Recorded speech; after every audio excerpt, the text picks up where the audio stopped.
एसओजेएनएमएस की teleconference session में आपका स्वागत है। आज का हमारा विषय है टेलीविज़न रिपोर्टिंग और हमारे साथ हैं Shri Akhilesh Sharma, associate political editor NDTV India. Akhilesh ji, पहला सवाल कि प्रिंट के लिए रिपोर्टिंग और टेलीविज़न के लिए रिपोर्टिंग, ये दोनों कैसे अलग हैं? देखिए, सबसे पहले इस सवाल का जवाब देने से पहले मैं आपको बताऊं कि प्रिंट और टीवी में क्या फ़र्क है। प्रिंट जो है अखबार जिसको हम कहते हैं वो 24 घंटे में एक बार छपता है। टेलीविज़न एक ऐसा अखबार है जो हर सेकंड पे छप रहा है, यानी आपको हर सेकंड पर अपने दर्शकों को अपडेट कराना होगा। कोई भी घटना हो रही है तो आपको दर्शकों को बताना होगा कि उस घटना में क्या अपडेट हो रहा है। तो ये सबसे बड़ी चुनौती एक रिपोर्टर के लिए जो टीवी में काम कर रहा होता है उसके लिए होती है। प्रिंट के जो रिपोर्टर्स होते हैं उनको एक लग्जरी है कि उनकी जो डेडलाइन है वो रात को 8 बजे, 9 बजे या 10 बजे की होगी, लेकिन जो टीवी का रिपोर्टर है उसके लिए हर सेकंड, हर मिनट एक डेडलाइन है। अगर टेलीविज़न रिपोर्टिंग की बात करें तो बच्चों के लिए मैं ये प्रश्न पूछ रहा हूँ कि टेलीविज़न रिपोर्टिंग करते वक्त किन बातों का ध्यान रखना चाहिए? कुछ खास बातें जिनका ध्यान आप लोग रखते हैं? बिल्कुल, सबसे पहली बात तो ये है कि आपको रिपोर्टर चाहे प्रिंट का हो चाहे टीवी का हो, रिपोर्टर होता है। रिपोर्टर को अपने आसपास के वातावरण के लिए सजग रहना पड़ेगा। उसे जो काम दिया गया है उसकी जो चुनौती है सबसे बड़ी वो ये है कि अगर वो किसी घटना स्थल पर जा रहा है, किसी बीट पर उसको दिया गया है, या कोई मान लीजिए तो घटना विशेष की अगर उसको रिपोर्टिंग करनी है तो उसमें वहाँ जाकर उसको तमाम पहलू उसको देखने होंगे। लगातार अपने कार्यालय को संपर्क में रहे। जो टीवी का रिपोर्टर है उसके लिए बड़ी जिम्मेदारी होती है कि लगातार वो अपने ऑफिस में बातचीत करके बताता रहे कि इस वक्त वो कहाँ पहुंचा है, क्या कर रहा है। साथ ही साथ रिपोर्टर के लिए कई सबसे महत्वपूर्ण जो खासियत होती है रिपोर्टर की वो ये होती है कि उसको अपनी आंख और कान हमेशा खुले रखने होते हैं। आसपास क्या हो रहा है बातों को देखे, गंभीरता से देखे, क्योंकि कई बार घटना के पीछे भी घटना होती है, या कोई घटना हुई है तो उस घटना के पीछे क्या वजह है, उन कारणों के पीछे जाए, उस घटना के कारणों की तह तक पहुंचे। ये एक रिपोर्टर का सच्चा काम होता है और ये सबसे बड़ी उसके लिए चुनौती होती है। टेलीविजन रिपोर्टिंग में एक विधा है लाइव रिपोर्टिंग और बड़ा हिस्सा होता है टेलीविजन जर्नलिज्म का। लाइव रिपोर्टिंग की क्या चुनौतियां हैं? देखिए, लाइव रिपोर्टिंग में ये आपको कोई विशेषकर तो कोई घटना होती है तब आपको जानना चाहिए। मान लीजिए कोई रेल की दुर्घटना हो गई है, या फिर कोई सड़क दुर्घटना हो गई, या फिर किसी पॉलिटिकल पार्टी का कोई बड़ा एक ऐसा कोई इवेंट हो रहा है जिसमें कि आपको जाकर लाइव रिपोर्टिंग करनी होती है। तो वहाँ आप जब जाते हैं तो आपके लिए सबसे बड़ी चुनौती यही होगी कि आप वहाँ जब जाएंगे तो सबसे पहले उस वातावरण के, उस घटना के बारे में जो तथ्य हैं उनसे आप अपने आप को अनुकूल कराएं। उन्हें आपको पता हो कि क्या क्या तथ्य इस घटना के बारे में सामने आए हैं। उसके बाद आप जब कैमरे के सामने जाएं तो आपको अपना आत्मविश्वास बिल्कुल नहीं खोना चाहिए। आप कैमरे तरफ लगातार देखते रहें। आप ये सोचें कि आप कैमरे तरफ देखकर आप सिर्फ कैमरे से बात नहीं कर रहे हैं बल्कि उन तमाम दर्शकों से बात कर रहे हैं जो इस वक्त आपके इस चैनल को देख रहे हैं। इसीलिए आपका आत्मविश्वास होना बेहद जरूरी है। आपको प्रेजेंटेबल होना चाहिए। कैमरे के सामने आप जब जाएं आपके कपड़े वगैरह ठीक हों, आप अपने बाल वगैरह ठीक करें। तथ्यों की जानकारी हुई तो जरूर बात है, कंटेंट भी लोग देखते हैं, लेकिन आपकी प्रेजेंस किस तरह की स्क्रीन पर आ रही है ये भी एक महत्वपूर्ण कारक होता है। आपने टेलीविजन रिपोर्टिंग में रिपोर्टर के प्रेजेंटेबल होने की बात कही, तो भाषा, जिस भाषा में रिपोर्टिंग की जा रही है उसकी शुद्धता एक टेलीविजन रिपोर्टर के लिए कितना मायने रखती है? देखिए, यह दुर्भाग्यपूर्ण बात यह है कि ज़्यादा करके जो हिंदी चैनल्स अगर आप देखें उन्हें, तो उस पर जो रिपोर्टर्स हैं उन्हें ये लगता है कि अगर वो अपनी रिपोर्टिंग में जब तक कुछ अंग्रेजी के शब्दों का समावेश नहीं करेंगे तब तक शायद उनकी रिपोर्ट जो ज़्यादा ऑथेंटिक नहीं मानी जाएगी। आप खुद देख रहे होंगे जब मैं बात कर रहा हूँ तो मैं भी कई सारे अंग्रेजी के शब्दों का इस्तेमाल कर रहा हूँ। भाषा की शुद्धता ज़रूर इस बात पर ध्यान रखा जाना चाहिए कि आप जो उच्चारण कर रहे हैं, आप जिन शब्दों का चयन कर रहे हैं उन्हें आप बेहद संतुलित तरीके से बोलें, क्योंकि आप सीधे दर्शकों से बात कर रहे हैं। आपका काम सिर्फ उन्हें इन्फॉर्म करना नहीं है, आपका काम उन्हें सिर्फ सूचना देना नहीं है, बल्कि आपका काम उन्हें एजुकेट करना भी है। आप उन्हें शिक्षित भी करते हैं। तो कई लोग आपकी चीज़ें देखकर सीखते भी हैं। जो गैर हिंदी भाषी होंगे वो हो सकता है कि आपकी जुबान देख करके वो हिंदी को सीखने की कोशिश करें। इसलिए आपकी जो उच्चारण है, शैली है, शुद्धता है, इन सब पर आपका खास तौर से ध्यान होना चाहिए। और निश्चित तौर पर आप जब किसी भी नौकरी के लिए जाएंगे किस चैनल में, तो जब आप वहाँ पर आपका जब इंटरव्यू होगा तो निश्चित तौर पर ये बातों का भी ध्यान रखा जाता है। इन्हीं के आधार पर आपको नौकरी दी जाती है। एक सोच ये भी है कि अगर बंगाल से कोई रिपोर्टिंग हो रही है और हिंदी या अंग्रेजी में हो रही है तो उनकी भाषा में अगर बांग्ला का टच है तो ये एक ऑथेंटिसिटी रिपोर्ट को देता है। तो इसमें फिर शुद्धता, भाषा की बिल्कुल शुद्धता, मानक शुद्धता पीछे हो जाती है, जो एंकर के लिए जरूरी है। तो आप सहमत हैं इससे? मैं बिल्कुल सहमत हूँ, क्योंकि हिंदी भाषा की खूबी यही है, उसकी खूबसूरती इसी बात में है कि यह हमारे भारत की संस्कृति का प्रतिनिधित्व करता है। हमारी संस्कृति में तमाम अलग अलग तरह की भाषाएं हैं, जुबान है, और जाहिर सी बात है कि आप जब हिंदी बोलते हैं तो आपसे ये कोई अपेक्षा नहीं करता कि आप एक संस्कृतनिष्ठ हिंदी बोलेंगे जो आप समझेंगे, सारी जो आम जनता है उस भाषा को समझ लेगी। आप चाहे बंगाली में रिपोर्टिंग कर रहे हैं या आप बंगाली भाषी हैं लेकिन आप हिंदी में बोल रहे हैं, तो हम ये आपसे अपेक्षा करते हैं कि आपके जो उच्चारण होगा उसमें निश्चित तौर पर कहीं ना कहीं बंगाली के शब्द जो हैं या उसका जो रुझान है या जो हम कह सकते हैं कि जो एक स्थानीय प्रभाव होता है भाषा के ऊपर, वो उसमें आएगा। और वो उसमें कोई हम उसको गलत तरीके से नहीं देखते हैं, क्योंकि ये एक तरह से प्रतिनिधित्व कर रहा है कि आप आखिरकार एक राष्ट्रीय चैनल के लिए अगर मान लीजिए काम कर रहे हैं तो आप एक स्थानीय स्तर पर भी तो काम कर रहे हैं, वहां भी आप तमाम लोगों से मिलजुल रहे हैं, आपका अपना एक परिवेश होता है, आपका अपना एक पालन पोषण होता है जिसके जरिए आप नीचे से ऊपर तक आते हैं। और जाहिर सी बात है कि आप चाहे किसी मुकाम तक पहुंच जाए लेकिन उसका असर आपको देखने को रहता ही रहता है। बिल्कुल। आप एक ऐसी संस्था से जुड़े हुए हैं जो अंग्रेजी और हिंदी दोनों के न्यूज चैनल्स चलाती है। भाषा के आधार पे रिपोर्टिंग के विषय या रिपोर्टर्स का स्टोरी सिलेक्शन जो हम खबरें लेते हैं उसमें क्या कोई फर्क पड़ता है? नहीं, देखिए, दोनों का टारगेट ऑडियंस अलग अलग है। जो अंग्रेजी चैनल है वो एक अलग तरह का ऑडियंस के लिए ब्रॉडकास्ट कर रहा है, जो हिंदी का चैनल है वो हिंदी के एक अलग तरीके के दर्शकों के लिए ब्रॉडकास्ट कर रहा है। तो हम जब खबरों का चयन करते हैं, सुबह जब हम लोगों की बैठक होती है जिसको हम एडिटोरियल मीटिंग बोलते हैं, उसमें हम लोग जो हमारा फोकस होगा, जाहिर सी बात है कि हम हिंदी भाषी राज्यों की खबरों पर ज़्यादा तवज्जो देंगे। जो अंग्रेजी चैनल्स होंगे उनके लिए ज़्यादा महत्वपूर्ण जो दक्षिण भारतीय राज्य जहाँ पर कि अंग्रेजी ज़्यादा बोली समझी जाती है, या फिर जो मेट्रोपॉलिटन सिटीज़ हैं, जो बड़े शहर हैं, वहाँ के दर्शकों के बारे में अंग्रेजी चैनल का एजेंडा तय होगा। हिंदी के चैनल का जहाँ तक सवाल है उसमें हिंदी भाषी राज्यों की खबरों पर ज़्यादा जोर होता है। जैसे अभी हम देख रहे हैं उत्तर प्रदेश के चुनाव चल रहे हैं, तमाम जो बड़े चैनल्स होंगे हिंदी के, उनका पूरा फोकस हम कह सकते हैं कि 24 घंटे में से कम 8 या 10 घंटे का फोकस जो होगा वो यूपी के चुनाव पर होगा। बिल्कुल। एक रिपोर्टर के लिए सबसे महत्वपूर्ण है उसके खबरों के स्रोत। ये आप कैसे नए स्रोत बनाते हैं और कैसे उनको कायम रखते हैं, कैसे मैनेज करते हैं? देखिए, जो स्रोत बनते हैं वो एक विश्वास के आधार पर बनते हैं। स्रोत के साथ आपका विश्वास होना बहुत ज़रूरी है। अगर आप उसके साथ विश्वासघात करेंगे तो निश्चित तौर पर फिर अगली बार आपको विश्वास करके आपको कोई सूचना या जानकारी नहीं देगा। आप जब फील्ड में जाते हैं, जब आप मैं किसी भी कब रिपोर्टर से कहूँगा कि आप जब पहली बार किसी भी असाइनमेंट पर जाएं, चाहे कोई सा भी असाइनमेंट हो, चाहे कह दिया आपको कि किसी स्कूल में जाकर देखिए कि वहाँ पर एडमिशन किस तरह से हो रहे हैं, तो आप वहाँ जब जाएंगे तो आप वहाँ पर अभिभावकों से मिलेंगे, आप इसके अलावा स्कूल के स्टाफ से मिलेंगे। स्टाफ में हो सकता है आपको इस तरह की कोई अंदर की जानकारी दे दे कि वहाँ पर किस तरह की कोई गड़बड़ी अगर हो रही है तो वो उसी तरह आपका ध्यान दिला दे, तो वो आपका एक सोर्स हो गया। उस सोर्स को आपको बरकरार रखना है, ये आपके लिए एक रिपोर्टर होने के नाते बेहद ज़रूरी है कि आप आज से 5 साल 10 साल बाद जब आप धीरे धीरे तरक्की करते हुए रिपोर्टिंग की सीढ़ियाँ चढ़ते जाएं, उसके बावजूद भी आप अपने जो पुराने सोर्स हैं उन्हें बना करके रखें, उनसे लगातार मेलजोल रखें, उनकी जो बात है उस पर विश्वास करें, लेकिन सिर्फ उनकी आंख मूंद करके विश्वास करके उनकी बात को चला देना ये भी ठीक बात नहीं है। उन्होंने अगर कोई जानकारी आपको दी है तो निश्चित तौर पर एक रिपोर्टर के नाते आपका यह फर्ज है कि आप उस जानकारी को क्रॉस चेक करें, किसी दूसरे स्रोत से भी उसको कंफर्म करने की कोशिश करें। अगर वो कर्मचारी है, अगर वो प्रिंसिपल के खिलाफ कोई आपको जानकारी दे रहा है तो आपका ये फर्ज बनता है, आपका दायित्व बनता है रिपोर्टर होने के नाते कि आप प्रिंसिपल से उसका पक्ष अवश्य लें। बिल्कुल। टेलीविजन में खबरों के और स्रोत क्या क्या हो सकते हैं, क्या क्या पॉसिबल स्रोत हैं? देखिए, पत्रकारिता में हम जो कहें तो सबसे बड़ा सोर्स अगर है तो सरकार है। 80 से 90% जो खबरें होती हैं वो सरकार से आती हैं, क्योंकि सरकार हम सबसे बड़े प्रजातांत्रिक देश में रहते हैं। हमारे यहाँ पर मीडिया की आज़ादी है, और जो जाहिर सी बात है कि सरकार की चाहे कोई भी कार्यक्रम हो, कोई भी योजना हो, चाहे कार्यक्रमों योजनाओं की उपलब्धियों का बखान करना हो या फिर उनमें कुछ खामियां निकालनी हो, तो खबरें ज़्यादा केंद्रित जो होती है वो सरकार पर होती हैं। लेकिन पिछले 10 वर्षों में पूरा एक खबरों का आयाम बदला है। अब जो खबरें हैं वो ज़्यादा सरोकार जुड़े हुए हैं कि आप किस तरह से हेल्थ में, एजुकेशन में, इन सब चीज़ों में आप कर रहे हैं। इसके अलावा कॉर्पोरेट जगत में जो उठापटक होती है वो भी एक खबरों का एक बड़ा स्रोत बन गया है।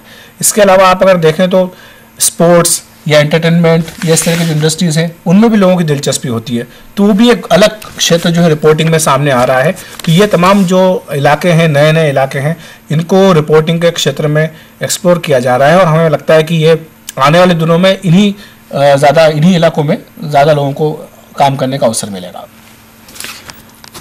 हिंदी टेलीविजन चैनल्स की बात अगर हम करें तो क्या अंतर्राष्ट्रीय रिपोर्टिंग या साइंस रिपोर्टिंग जैसी चीजें खत्म हो रही हैं इन चैनल से? जैसे मैंने आपसे कहा कि पिछले 10 साल में अगर आप उठा करके देखें हिंदी चैनलों का इतिहास, तो खबरों का जो फोकस है, हम ये कह सकते हैं खबरों का जो चयन है वो पूरी तरह से बदला है। जो लोगों के आम सरोकार की चीज़ें हैं उनसे हिंदी पत्रकारिता, खासतौर से टीवी की पत्रकारिता धीरे धीरे करके दूर होती जा रही है। ये एक बड़ी दुख की बात है। हम एक न्यूज़ चैनल देख करके हम ये अपेक्षा करते हैं, अगर मान लीजिए मैं किसी कॉम्पिटिटिव एग्ज़ाम की तैयारी कर रहा हूँ तो मैं जानना चाहूँगा कि आखिरकार जो क्रांति हुई है अरब देशों में उसके बारे में हमारा हिंदी चैनल क्या दिखा रहे हैं।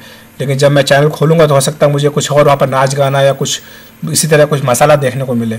ये एक बड़ी दुख की बात है, लेकिन ये दर्शकों के दबाव से ही चीज़ें बदलती हैं। अगर दर्शकों को लगता है कि ये चीज़ें ठीक नहीं हो रही हैं, अगर वो उन चीज़ों को देखना बंद करेंगे तो जो लोग एजेंडा तय करते हैं, जो संपादक लोग ये विषय वस्तु तय करते हैं, मुझे लगता है कि वो भी अपना एजेंडा बदलेंगे। दर्शकों की रुचि या दर्शकों का रुझान जानने के जो अभी वर्तमान में प्रचलित मानक हैं, क्या वो विश्वसनीय लगते हैं? मुझे नहीं लगता, क्योंकि जो टीआरपी जिसको लेकर के पूरा चल रहा होता है, जिसके चलते पूरे प्रोग्रामिंग तय की जाती है, उसके बारे में लगातार लिखा जाता रहा है, लगातार उसके बारे में कहा जाता रहा है कि वो रिप्रेजेंटेटिव नहीं है। वो सच्चे मायनों में हमारे दर्शकों की संख्या, उनकी दर्शकों की जो रुचि है उसको प्रतिनिधित्व उसका नहीं करती है, उसकी नुमाइंदगी नहीं करती है। इसलिए लगातार इस बात पर चर्चा होती रही है कि इस पूरे टीआरपी सिस्टम को बदला जाए। मुझे लगता है, जो मेरी जानकारी है, सरकार ने भी इस बात को काफ़ी गंभीरता से लिया है, क्योंकि कोई भी ये नहीं चाहेगा कि जिन चैनलों से शिक्षाप्रद या मनोरंजक या उस तरह के हमके ज्ञानप्रद कार्यक्रम दिखाने की अपेक्षा की जाती है, इन्फॉर्मेटिव प्रोग्राम दिखाने की अपेक्षा की जाती है, वो सांप सीढ़ी बिच्छू और इसके अलावा भूत प्रेत ये सब कार्यक्रम दिखाएं। इससे सरकार ने भी इस बारे में पहल की। जो मेरी जानकारी है उसके मुताबिक सरकार भी अब इस तरह की कोशिश करने जा रही है कि जो टीआरपी का जो तरीका है, जिस तरह से मापा जाता है, उसको बदला जाए, उसमें उसको ज़्यादा किस तरह से रिप्रेजेंटेटिव बनाया जाए। अभी ये देखा गया है कि जो बड़े शहर है वहीं पर ज़्यादा करके जो टीआरपी के मीटर है वो लगे हुए हैं, लेकिन अब सरकार की कोशिश होगी कि जो छोटे शहर हैं, जो छोटे कस्बे हैं, जहाँ पर के ज़्यादा लोग रहते हैं, जिनकी ज़्यादा आकांक्षाएँ, ज़्यादा अपेक्षाएँ जिनकी हैं, उनकी क्या रुचि है, ये जानने के लिए अब सरकार इस बात की कोशिश भी कर रही है कि छोटी जगहों पर भी इस तरह के मीटर्स लगाए जाएँ। एक यूनिवर्सल मेथड अडॉप्ट की जाए, इसमें कि तमाम जो चैनल्स हैं उनकी जो वाकई उनके दर्शकों की क्या संख्या है या दर्शकों की क्या, उन्होंने कितना टाइम स्पेंड किया है किसी चीज़ को देखने के लिए, उसको आंका जाए। बिल्कुल। टेलीविज़न रिपोर्टिंग में पीटीसी का क्या रोल है? पीटीसी जो होता है वो पीस टू कैमरा। एक रिपोर्टर कोई भी अपनी खबर देता है, उसके बाद रिपोर्टर के लिए हम ये कह सकते हैं कि जो टीवी का एंकर होता है वो 8 घंटे का 10 घंटे का वो चैनल पर दिखाई देगा, लेकिन रिपोर्टर के लिए सिर्फ 2 मिनट मिलते हैं। तो एक रिपोर्टर के लिए सबसे ज़रूरी पार्ट ये होता है कि जब वो कैमरे पर खुद सामने आए, दर्शकों को बताए कि जो उसने खबर की है उसमें कोई एक ऐसा पहलू है जो छूट गया है, लेकिन जो काफ़ी महत्वपूर्ण है, जो उस खबर का हिस्सा है, वो रिपोर्टर आकर के बताता है। दर्शक भी उस रिपोर्टर से पीटीसी देखकर ही अपने आप को रिलेट करते हैं। आप लगातार एक रिपोर्टर को देखते रहेंगे, आप उसको लगातार उसका पीस टू कैमरा देखते रहेंगे, फिर आपको लगेगा कि हाँ, ये रिपोर्टर है, इसकी हम रिपोर्ट देखना चाहेंगे। तो इसलिए पीस टू कैमरा काफ़ी महत्वपूर्ण हिस्सा अदा करता है। पीटीसी में आपको इस बात का ध्यान रखना होगा पीस टू कैमरा में कि आप जो बातें आपने स्टोरी में कह दी हैं आप उनको दोबारा ना कहें, क्योंकि आपका सिर्फ 2 मिनट है, या कई बार तो 1.5 मिनट, या कई बार तो सिर्फ 1 मिनट आपके पास होता है। तो उस समय को आप बेकार ना करें, आप कोई ऐसी नई बात कहें जो उसी स्टोरी का हिस्सा हो, लेकिन उस पीटीसी के बिना आपकी स्टोरी पूरी ना हो पाए। एक अच्छा पीटीसी रिपोर्टर ही लिखता है, तो एक अच्छा पीटीसी कैसे लिखा जा सकता है? देखिए, मैंने आपको इसी बात पर जो खास तौर से ध्यान देने की ज़रूरत है कि आप जब फील्ड में जाते हैं तो आपने कोई भी स्टोरी मान लीजिए की, जैसे मैंने आपको एक जिक्र किया था कि स्कूल के एडमिशन में धांधली हो रही है, आपने अपने स्रोतों से बात की, लेकिन आपके स्रोत ने कुछ आपको इस तरह की बात बताई है जो आप शायद ऑफिशियली अपने रिपोर्ट में कोट ना कर पाएँ, तो आप अपने पीस टू कैमरा में इस बात को कह सकते हैं कि हमारे जो सूत्र हैं वो ये बता रहे हैं कि इस स्कूल में, मैं सिर्फ एक मिसाल दे रहा हूँ, उसमें कोई ज़रूरी नहीं कि ऐसा होता ही हो, कि स्कूल में एडमिशन के लिए इतने पैसे लिए जाते हैं घूस के तौर पर। तो ये बात आप हो सकता है प्रूफ उस तरह से ना कर पाए, लेकिन आपके अगर स्रोत इस बात को कह रहे हैं तो ये बात रिपोर्ट अपनी पीस टू कैमरा में कह सकता है। ये एक रिपोर्टर की आज़ादी होती है, क्योंकि वो जो पीस टू कैमरा में कह रहा है उसको साबित करने की जिम्मेदारी भी आखिरकार रिपोर्टर पर ही होती है। कई बार आप अपनी चीज़ें साबित नहीं कर पाते हैं, लेकिन फिर भी आपके पास इस तरह की जानकारी अगर कोई आती है तो आप उसको अपने शब्दों में पीस टू कैमरा में कह सकते हैं। भाषा के स्तर पे जैसे कि अमूमन हम जो पैकेज में भाषा लिखते हैं वो तो बहुत ही सिंपल होती है। क्या पीस टू कैमरा में भाषा के स्तर पे कोई आज़ादी मिलती है कि आप कुछ साहित्यिक या ऐसे पुट दे सकें उसमें? बिल्कुल, ये आज़ादी होती है। हमने देखा भी कई रिपोर्टर्स ऐसे होते हैं जो कि पीस टू कैमरा में शेरो शायरी करते हैं, लोग उन्हें पसंद भी करते हैं। लोग उनके पीस टू कैमरा इसीलिए याद रखते हैं कि फला जो रिपोर्टर है वो काफ़ी अच्छे शेर सुनाता है, या वो जो जिस चीज़ पर रिपोर्ट कर रहा है उसके बारे में उसने बड़ा अच्छा शेर कहा है, कोई शायरी कही है या कोई कविता सुनाई है। हालांकि अगर आप मुझसे व्यक्तिगत तौर पर पूछें तो मुझे कभी याद नहीं कि मेरा 18 साल का करियर है रिपोर्टर का, मैंने कभी कोई शेर सुनाया हो, क्योंकि मुझे लगता है कि थोड़ा सा एक गंभीरता होनी चाहिए अपने काम में। लेकिन इसका मतलब ये कतई नहीं कि जो शेर व शायरी सुनाते हैं वो गंभीर नहीं है। वो एक अलग अंदाज होता है, सबका अपना अपना एक अलग अंदाज होता है और वो उसको अपने अंदाज से करते हैं। आपने बहुत लंबा समय टेलीविज़न रिपोर्टिंग में बिताया है। पहले रिपोर्ट के प्रभाव, एक किसी भी चीज़ पे एक रिपोर्ट आई और फिर जो प्रभाव दिखा सरकार की तरफ से या लोगों की तरफ से, उसमें कोई अंतर आया है चैनलों की बाढ़ के कारण? बिल्कुल, क्योंकि उसमें जो कंटेंट है, जो विषय वस्तु, उसकी गंभीरता धीरे धीरे कम होती जा रही है। उसके लिए मुख्यतः मैं चैनलों को ही जिम्मेदार मानता हूँ कि जिन्होंने अपनी जो एक धार थी उस धार को भोतरा किया, वो धार कुंठित हुई है, क्योंकि आपके जो तेवर थे वो तेवर नर्म होते गए धीरे धीरे। आपने जब विषय वस्तु अपनी चेंज की, आपने जब बेकार की चीज़ों पर ध्यान देना शुरू किया, आप जब सांप बिच्छुओं पर बात कर रहे हैं, आप जब भूत प्रेतों की बात कर रहे हैं, आप स्वर्ग की सीढ़ियाँ बता रहे हैं दर्शकों को, तो दर्शकों को भी लगेगा कि आप ये मनोरंजन कर रहे हैं, हमको ना कोई सूचना दे रहे हैं, ना कोई इस तरह की कोई जानकारी दे रहे हैं। रिपोर्टर का मैं आपको ये कह सकता हूँ कि एक ज़माना हमने ये भी देखा है कि जब हम कोई रिपोर्ट किया करते थे तो किस तरह से उसको न सिर्फ सरकार बल्कि बाकी तमाम लोग जो हमारे दर्शक है किस तरह से गंभीरता से लिया करते थे। और अब आप चाहे कोई बड़ी से बड़ी चीज़ कर भी दें, लेकिन वो उसका ध्यान, उस चीज़ पर उतना ध्यान लोगों का नहीं जाता, क्योंकि इतने सारे चैनल्स हैं, इतनी सारी चीज़ें लगातार चल रही हैं। जब तक कि आप उसको बहुत अच्छे से पेश नहीं करें अपने चैनल के ऊपर, मान लीजिए आपने कोई बहुत बड़ा स्कूप आप लेकर के आए, सरकार के खिलाफ हो, चाहे किसी विपक्षी पार्टी के खिलाफ हो, अगर आपके चैनल पर बार बार उसको दिखाया जाए, आपके एंकर से लेकर हर व्यक्ति उस पर ध्यान दे, बार बार उस बात को कहा जाए, उसका हो सकता है छोटा सा प्रोमो बना करके दिन भर चलाया जाए कि हम शाम को 8 बजे इतनी बड़ी खबर का खुलासा करने वाले हैं, तो जाहिर सी बात उसका एक प्रभाव पड़ेगा। और मैं ये नहीं मानता कि टीवी का प्रभाव किसी भी हालत में कम हुआ है या हो सकता है, क्योंकि टीवी का जो प्रभाव है वो अपने आप में प्रिंट की तुलना में हमेशा ज़्यादा रहा है, क्योंकि टीवी सीधा आपके ड्राइंग रूम, बेडरूम तक पहुंचता है, अखबार आप अपनी चॉइस से पढ़ते हैं। टेलीविजन में इन्वेस्टिगेटिव रिपोर्टिंग की वर्तमान स्थिति क्या है, कितनी हो रही है? जो विषय वस्तु का जो ह्रास हुआ है पूरा का, जिस तरह से कंटेंट चेंज हुआ है, मुझे लगता है वो उसी का एक हिस्सा है कि किस तरह से लगातार जो है चीज़ें जब साख कम होती जा रही हैं तो निश्चित तौर पर एक इन्वेस्टिगेटिव जर्नलिज्म उसकी भी कमी जो है वो देखने में आती है। उसके पीछे बड़ी वजह यह भी है कि आपको बहुत समय देना पड़ता है।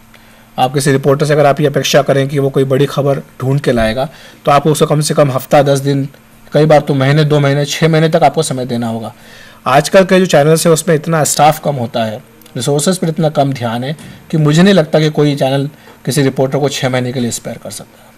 तो स्टिंग ऑपरेशन एक नई चीज़ तो नहीं कहें, पिछले 10 वर्षों में काफ़ी हो चुका है, बट स्टिंग ऑपरेशंस रिपोर्टिंग में कितनी भूमिका निभाते हैं, गंभीर रिपोर्टिंग में? बिल्कुल एक बड़ी भूमिका निभाते हैं, लेकिन मुझे एक स्टिंग ऑपरेशन के साथ एक एथिकल इशू लगता है। रिपोर्टर्स का जो काम होता है वो आप तकनीक के आधार पर आसान कर रहे हैं, तकनीक की सहारा लेकर आप आसान कर रहे हैं, लेकिन रिपोर्टर का जो असली काम होता है वो ये होता है कि बिना किसी तकनीकी सहारे के जाकर के सिर्फ अपने दिमाग से काम करे, अपने जो सूत्र हैं उनके संपर्कों के हिसाब से काम करे कि किस तरह से वो कोई जानकारी बाहर निकाल सकता है। स्टिंग ऑपरेशन आपको एक सहारा देता है। आप किसी से बात कर रहे हैं, पहली बात आप उसको धोखा दे रहे हैं, उसे पता नहीं कि आप उसकी जानकारी के बिना कोई चीज़ रिकॉर्ड कर रहे हैं। मुझे नहीं लगता कि कोई इसमें मुझे लगता है इसमें बड़ा एक एथिकल इशू इन्वॉल्व है कि आखिरकार स्टिंग ऑपरेशन जायज़ है या नहीं जायज़ है। लेकिन कई बार ये बोलते हैं कि जो साधन है वो साध्य से बड़ा नहीं होता। आपका जो अंतिम लक्ष्य है अगर उसके पहुंचने के लिए आपको किसी भी साधन का इस्तेमाल करना पड़े तो आप वो करते हैं। स्टिंग ऑपरेशन मुझे लगता है एक ऐसा ही साधन है। अगर आपको सत्य तक पहुंचना है, अगर आपको कहीं भ्रष्टाचार हो रहा है, अगर आपको उसको उजागर करना है, तो कई बार कई परिस्थितियों में स्टिंग ऑपरेशन जायज़ भी है। लेकिन किसी व्यक्ति के चरित्र हनन के लिए, किसी को अगर आप ब्लैकमेल करना चाहें या किसी का अगर आप पोजीशन जो उसकी बनी हुई उसको अगर आप गिराना चाहें, समाज में, राजनीति में या कहीं भी जहाँ पर भी वो उच्च स्थान पर है, अगर उसको आप उस स्थान से नीचे गिराना चाहें स्टिंग ऑपरेशन के जरिए, तो ये मुझे लगता है कि पत्रकारिता के हित में नहीं है, ना ही समाज के हित में है। अभी बिहार को लेके भी कई बातें आई कि फ्री प्रेस नहीं है। देश के विभिन्न हिस्सों को लेके ये बातें उठती हैं कि राज्य सरकारें या केंद्र सरकारें अपने तरीकों से दबाव डालती हैं। आपका इतना लंबा अनुभव है, तो व्यक्तिगत अनुभव से आपको क्या लगता है कि पत्रकार स्वतंत्रता पूर्वक काम कर रहे हैं? मुझे लगता है जितनी आज़ादी हमारे यहाँ पत्रकारों को है उतनी शायद किसी और दूसरे देश में ना हो। ये हमारे प्रजातंत्र की सबसे बड़ी खूबी है। और जाहिर सी बात है कि जब इतना बड़ा देश है, इतना बड़ा मीडिया है, इतने सारे पत्रकार यहाँ काम करते हैं, तो कुछ ना कुछ कहीं ना कहीं कमियां तो ज़रूर होंगी, मैं इस बात से इनकार नहीं करता। लेकिन यह कहना कि सिर्फ सरकार के दबाव में ही मीडिया काम करता हो, ये बात उचित नहीं है। हाँ, एक बात ज़रूर है कि पत्रकारिता का जो स्वरूप है वो बदला है।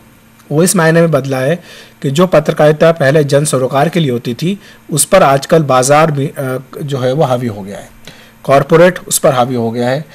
जो भी चैनल होंगे या जो समाचार पत्र होंगे, उनके लिए पहला लक्ष्य अब मुनाफा कमाना हो गया। उनके लिए जो सरोकार थे आम लोगों के, वो पीछे छूट गए हैं। तो इसमें कई बार समझौते होते हुए दिखते भी हैं। लेकिन मैं अपने व्यक्तिगत अनुभव से ये कह सकता हूँ कि मेरे ऊपर कभी किसी तरह का दबाव मेरे किसी समाचार के लिए दिया गया हो कि मुझे इस तरह से कहा गया कि आप इसको इस तरह से नहीं, आप उसको उस तरह से पेश करेंगे, ऐसा आज तक कभी मेरे साथ नहीं हुआ। क्योंकि मैंने जहाँ जहाँ भी काम किया वो काफ़ी प्रतिष्ठित मीडिया संस्थान थे, वहाँ पर कभी भी संपादक ने मुझे किसी चीज़ के लिए कहा हो, ऐसा मुझे याद नहीं है, ना ही मुझे लगता है कि कभी ऐसा हुआ। लेकिन मैं इस बात से इनकार नहीं करता कि बाकी जगह पर ऐसा नहीं होता हो। स्टिंग ऑपरेशन पे आपने कई प्रश्न उठाए कि वो एक तरह का धोखा है। तो हमें अगर अंदर की कोई बात निकालनी है तो रिपोर्टर में इंटरव्यू की ऐसी टेक्निक होनी चाहिए, वो प्रश्नों की ऐसी व्यवहार या ऐसे तरीके से उनको रखे कि वो जो चाहता है वो चीज़ें निकल पाए।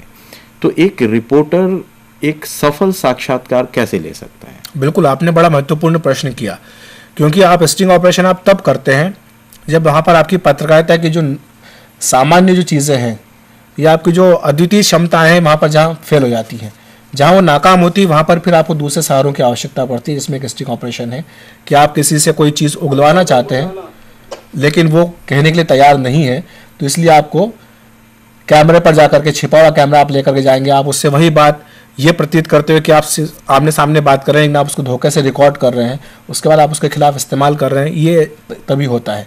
लेकिन मुझे लगता है कि स्टिंग ऑपरेशन की ज़रूरत तो बनी रहेगी, उनको लेकर जो बहस है वो भी चलती रहेगी कि आखिरकार किन दायरों में इस स्टिंग ऑपरेशन का इस्तेमाल होना चाहिए, किन परिस्थितियों में आप छुपे हुए कैमरे का इस्तेमाल कर सकते हैं, आपको नहीं करना चाहिए, और जो एथिकल इश्यू जो मैंने आपको पहले भी कहा है वो भी लगातार बना रहेगा। टेलीविज़न रिपोर्टिंग बहुत लोग करते हैं, बहुत सारे रिपोर्टर्स हैं, बहुत सारे चैनल्स हैं। कौन सी ऐसी चीज़ें हैं जो एक रिपोर्टर को बड़ा बनाती हैं, दूसरे से अलग बनाती हैं? मुझे लगता है कि आपकी अपनी शैली, आपकी अपनी एक स्टाइल धीरे धीरे करके डेवलप होती है, आपके कॉन्टेक्ट्स, आपके अपने सोर्सेज जो लगातार जिन लोगों से आप मिलते हैं वो आपको अलग बनाती हैं, बड़ा बनाती हैं।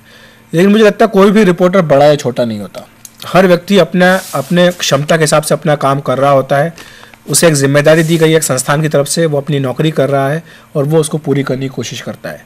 लेकिन जो आपका काम है वो सबका अलग अलग दिखता है। वो काम अलग दिखने की पीछे वजह ये है कि एक तो आप किस तरह का काम कर रहे होते हैं। अगर आप अच्छा काम करें तो जाहिर सी बात है कि आपकी प्रशंसा होगी, आप आगे बढ़ेंगे, आपको आगे बना दिया जाएगा।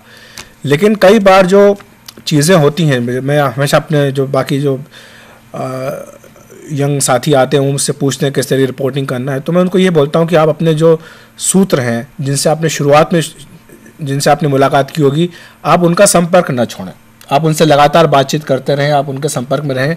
आपका एक बड़ा नेटवर्क खड़ा हो जाएगा 10 साल 15 साल बाद कि आप कहीं भी रहें, किसी भी कोने में रहें, आपके पास खबर चलकर अपने आप पहुँचने लगती है। पहले आप खबरों के पीछे भागते हैं, बाद में खबरें धीरे धीरे खुद आपके पास आने लगती हैं। मुझे लगता है कि ये एक रिपोर्टर को ज़्यादा बड़ा बनाती है। टेलीविज़न रिपोर्टिंग में जो हमारे छात्र अपना करियर देख रहे हैं, अपना भविष्य देख रहे हैं, तो क्या आप उनको बताएंगे कि क्या जीवन शैली होती है एक टेलीविज़न रिपोर्टर की, कितनी मेहनत होती है इस फील्ड में? देखिए, मुझे लगता है कि रिपोर्टर्स को तो कम लोग बनना चाहते हैं। आजकल जो पीढ़ी है आ गई है वो सारे लोग टीवी स्टूडियो में जाकर बैठना चाहते हैं, वो सब एंकर बनना चाहते हैं, रिपोर्टर कम लोग बनना चाहते हैं, क्योंकि रिपोर्टिंग में बहुत श्रम है, आपको बहुत श्रम करना पड़ता है रिपोर्टर को। बल्कि मैं तो ये कहूँगा कि जो बड़े बड़े एंकर्स आज बन गए हैं वो भी यही कहते हैं कि वो शुरू से रिपोर्टर थे, आज भी अगर उन्हें रिपोर्टिंग करने का अवसर मिले तो वो भी फील्ड में जाना पसंद करते हैं। वो इसलिए क्योंकि रिपोर्टर होने का अपने आप में बड़े बड़े चैलेंजेस हैं।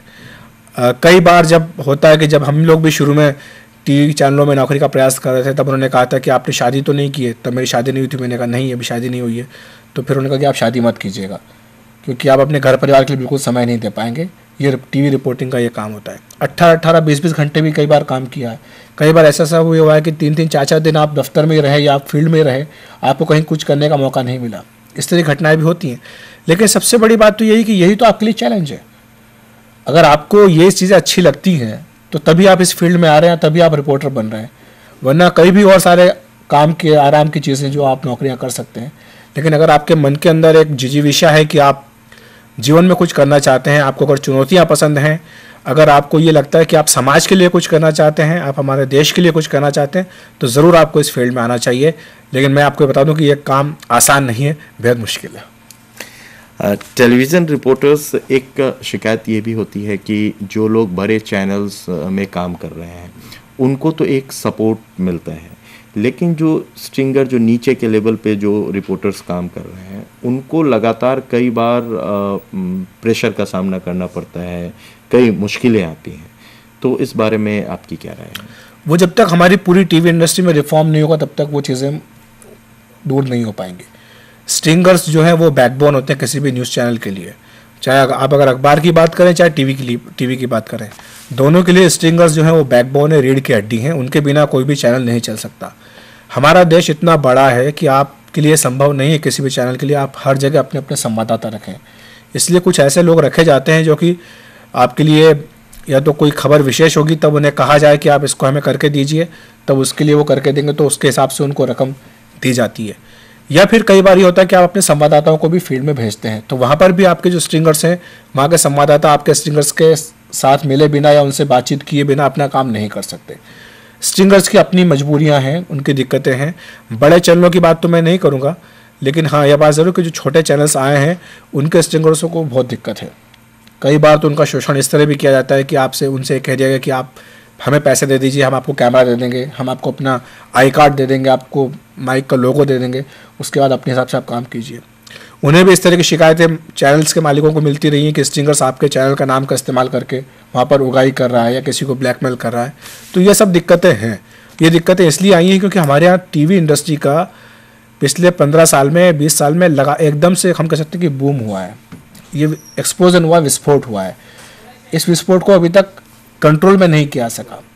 तो ये जब बना है इतना बड़ा, तो मुझे लगता है कि धीरे धीरे करके जब चीज़ें बढ़ेंगी आगे, जैसे जैसे मैच्योरिटी लोगों में आएंगी, तो ये सब समस्याएं भी धीरे धीरे करके दूर होती जाएंगी।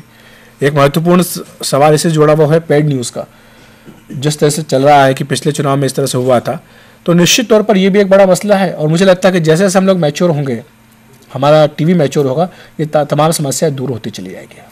पेड न्यूज़ की जो समस्या है वो क्या रिपोर्टर तक सीमित है या अब उसको संस्थागत कर दिया गया है? मतलब वो वसूली पूरी ऊपर तक होती है, वो मैनेजमेंट का हिस्सा है? ये कहा गया, शुरू में कहा गया कि रिपोर्टर्स ऐसा करते हैं। ये चीज़ खासतौर से अखबारों में देखने में आई थी। टीवी में अभी तक इस बात के उदाहरण जहाँ तक मेरी जानकारी सामने नहीं आए हैं, होंगे भी तो मुझे इसकी बात की जानकारी नहीं है। अखबारों में ये बात ज़रूर देखने में आई थी। तब ये कहा गया कि आपके जो रिपोर्टर्स हैं वो सीधे तौर पर उम्मीदवारों से बातचीत करके पैसा लेते हैं। तो उसमें यह कहा गया कि आप क्यों नहीं मैनेजमेंट को आप सीधा पैसा देते हैं। लेकिन ये एक बहुत बड़ी बुराई है हमारे टेलीविज़न की, ये कहें या प्रिंट जर्नलिज्म की, पत्रकारिता की सबसे बड़ी बुराई ये पेड न्यूज़ है। और मुझे लगता है कि इसको एड्रेस करने की कोशिश की जा रही है। खुद अपनी ओर से भी एक आचार संहिता अखबारों ने, टीवी ने बनाई है कि किस तरह से हमको चुनाव के दौरान रिपोर्टिंग करनी है। और ये जो बुराई आई है इसको दूर करने के लिए गंभीर प्रयास हर स्तर पर किए जा रहे हैं। अब मैं आपसे एक आखिरी सवाल पूछना चाहूँगा कि टीवी रिपोर्टिंग में नौकरी पाने के लिए वीडियो एडिटिंग का ज्ञान या कैमरे का ज्ञान और स्क्रिप्ट राइटिंग का ज्ञान ये कितना आवश्यक है? देखिए, स्क्रिप्ट राइटिंग का ज्ञान तो बेहद आवश्यक है, उसके बिना आप अपनी रिपोर्ट नहीं कर सकते। वीडियो एडिटिंग और कैमरा का जहाँ तक सवाल है उसके लिए आपकी आवश्यकता नहीं है, क्योंकि उसके लिए अलग से एक्सपर्ट लोग होते हैं। वीटी एडिटर हर चैनल में होते हैं, कैमरामैन हर चैनल में होते हैं। लेकिन फिर भी अगर आप कुछ तकनीकी ज्ञान अगर आपको हासिल कर लें तो इसमें कोई बुराई नहीं है। मिसाल के तौर पर मैं अपनी स्टोरीज जो मैं शूट करता हूँ, मैं खुद एडिट करता हूँ। आज से नहीं, कम से कम 15 साल से मैं ऐसा कर रहा हूँ। तो मुझे लगता नहीं कि उससे मुझे कोई नुकसान हुआ है, बल्कि फ़ायदा ही हुआ। आज के इस सेशन में हमने टेलीविज़न रिपोर्टिंग पे श्री अखिलेश शर्मा जी के साथ बात की, और इस सेशन में भाग लेने के लिए अखिलेश जी आपका बहुत बहुत धन्यवाद। धन्यवाद। धन्यवाद।